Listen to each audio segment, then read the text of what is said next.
So how do you undo the junk text on the iPhone? Let me show you all of the possibilities. Let's get started. And if this is your first time on this Foxtecc channel, consider subscribing as there are plenty of tutorials coming up and I don't want you to miss them.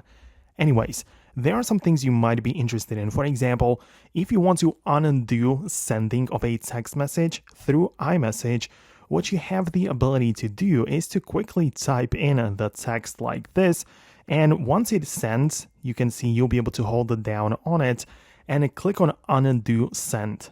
So you can see this is how it works, and it will retrieve the text, make sure or make it appear as if you never sent the text to begin with.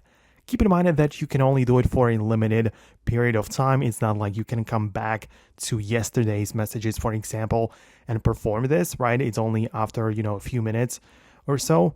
But you can also click on edit, and if you made a typo or a mistake in that message, you can also correct it in the edit process later, but that's also kind of limited by the time. So that might be something that you might be interested in.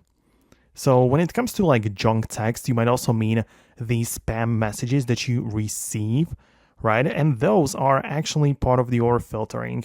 So if you go to the top right icon or folders here, the filtering, you can see we have the spam right there, and you can see I might have some spam messages in here if they have been labeled that way. So that's one thing, of course. But if you have deleted your messages manually on your device, like for example, you literally deleted the message from the phone, those will still be stored in the recently deleted folder. So if you mean that kind of junk messages to be brought back or undid, if that makes sense, right? You can also find it in here. So as I say, it depends on what exactly you are looking for. So if I did not cover your exact issue and didn't give you an adequate solution, let me know about that below. It's possible I'll make an updated video just about that. So subscribe so you don't miss it, and I'll see you later.